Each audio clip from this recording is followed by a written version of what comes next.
Welcome, welcome, welcome.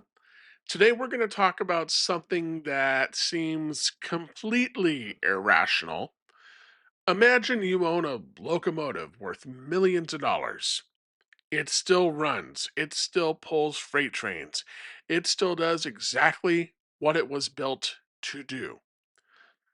So, why would you send it to the scrapyard? At first glance, that seems very bizarre and doesn't make any sense. This is Railroad Economics. My name is Mark Magana, and on this channel, we talk about the business of trains. I'm not a railroader. I'm not a retired railroad executive. I'm not an engineer or a conductor. I'm just a guy that I'm just a business guy. I've been investing in securities for 30 years in commercial real estate. I'm just a business guy that really likes trains. That's that's the bottom line here. But railroads don't think like most businesses. That's been my observation. Once you understand the economics behind the trains, scrapping is a perfectly good scrapping a perfectly good locomotive can actually be the smartest decision a railroad can make. And let's delve into that a little bit. One of the biggest mistakes people make is assuming the locomotive is valuable simply because it cost a lot of money to build. A modern freight locomotive can cost several million dollars. Even older locomotives represented a major investment back when they were new. But railroads don't make those decisions based on something costing 20 or 30 years ago. They don't make that decision based on what something cost 20 or 30 years ago. Sorry, I'm a little tongue tied this morning. What they care about is what it costs today. The money was already spent years ago, sometimes decades ago. It's gone. The real question is whether the locomotive can earn more money than it costs to keep operating. And that's where things get really interesting. Now, to the casual observer, to the person not a big rail fan that can there some of these rail fan guys, I tell you folks, they can tell you what the model of a locomotive is just by the sound of the horn. Um, I have no such skills, unfortunately. I can usually tell you if it's an EMD or if it's a GE. EMD being electromotive division. That's a was a division of General Motors for many years. Usually, I could tell those two apart, and obviously, I can tell you if something is a steam engine or a diesel. But that's the extent of my skills. But I don't think the general public, and the reason I was getting into that, when a train goes by, I don't think they have. I mean, you might look at a car from the 1990s and be like, "Oh, that's a 30-year-old automobile."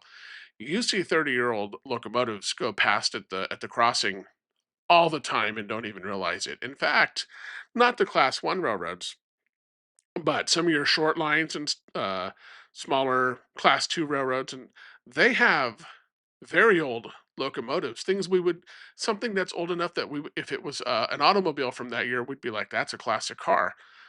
They run that kind of power routinely. It's very interesting. So let's say you're a railroad and you have an older locomotive. It still runs, but it's less fuel efficient than the newer models. It requires more maintenance than newer models. Parts are getting harder to find. Mechanics need specialized knowledge to work on it. And it spends more time sitting in a shop than hauling freight. Now imagine you have a fleet of 500 locomotives. Every time that older unit breaks down, you're paying for labor, parts, delays, and there's lost productivity.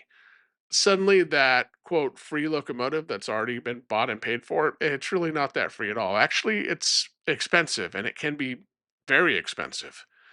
Railroads also love standardization.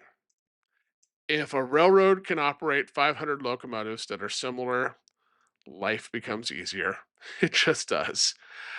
Crew training becomes easier, maintenance becomes easier, parts inventories become easier, repairs become more predictable. A fleet made up of dozens of different locomotives from various ages and years and models, manufacturers, it becomes a logistical nightmare.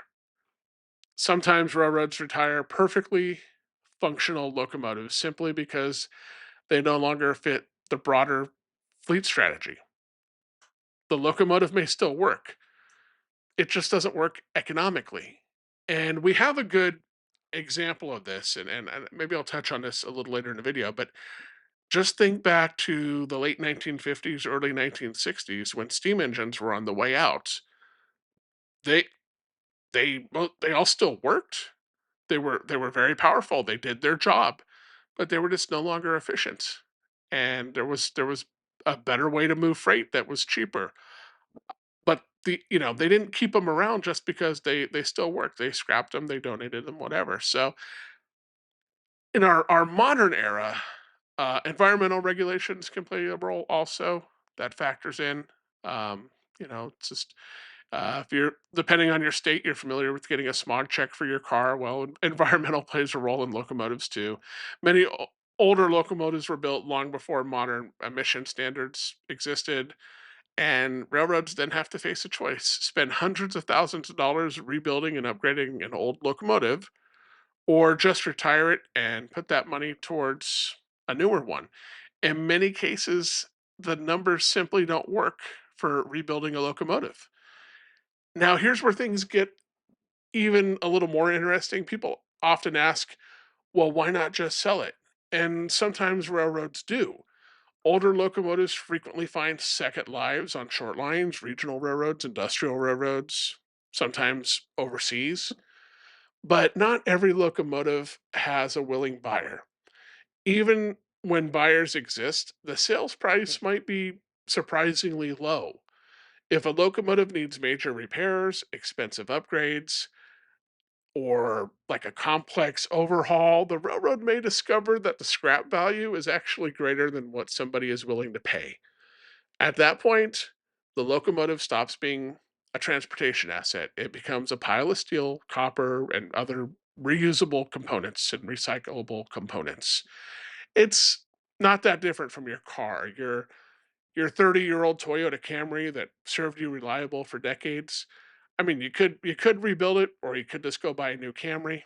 And at some point, cars are it's not apples to apples. It's usually cheaper to rebuild the motor and stuff in a car than go buy a new one. But there does come a point where it finally makes sense to buy a new one. And it's kind of the same with trains.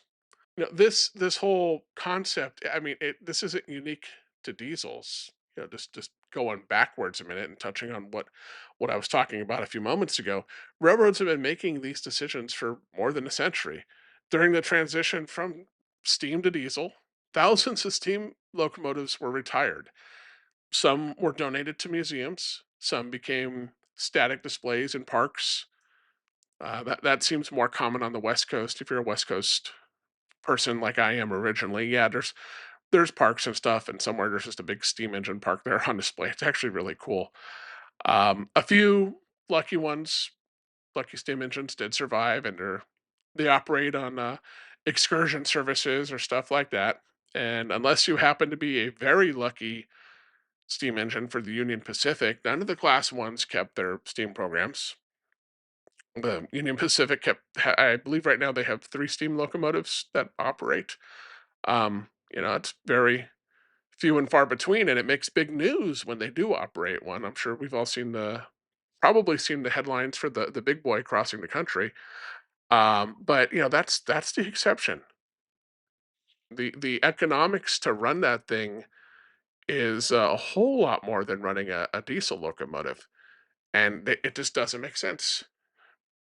And at the end of the steam era, diesel locomotives required less maintenance, fewer employees, less fuel, less infrastructure. Steam engines needed water towers every so many miles. They needed coal. I mean, diesel just needs a gas pump. So the steam engine, it wasn't retired because it stopped working. It was retired because something better came along, and that's what we see in the diesel era still. Just and we don't always realize it because so many times the train's going by and we say, "Oh, it's a diesel engine." We don't always realize, "Oh, that diesel engine, it kinda looks like all the other ones," but, one at the front of the train might be a 2019, and the one in the middle of the train, that DPU, that distributed power unit, that locomotive is just randomly in the middle of the train. It has a function, but you never know, that might be from 1982. It's interesting. And I guess that's the real lesson here. Railroads don't evaluate locomotives emotionally. We might be like, "Oh, that war bonnet paint scheme is beautiful. I wish they don't. I hope they don't scrap that one. They, oh, there's only so many EMDs left. They need to keep those." And they're very dollars and cents about it. It's a financial decision because a railroad is a business. A locomotive is not valuable because it runs. A locomotive is valuable because it generates profit, and you need to remember that. The moment maintenance costs, fuel costs, downtime, operational complexity, once all that exceeds the value it creates, the locomotive becomes a candidate for retirement, even if it still functions perfectly fine. It might look perfectly fine, might have a new paint scheme, new paint job, but if it costs too much to operate, its days are numbered. And while even the rail fans out there taking pictures of trains and stuff, they'd love to see, especially these old EMDs and stuff, keep running forever. I know I would. It's just the economic reality of it. So the next time you see a locomotive headed for a scrapyard, just remember the railroad isn't asking whether or not it can pull a train. They're asking whether it still makes economic sense. And sometimes the most profitable locomotive is the one that is sold for scrap. It's a bummer, but that's the economic reality of it. Thank you very much for watching Railroad Economics. My name is Mark Magana. If you enjoyed this video, please consider subscribing, and I will see you next time.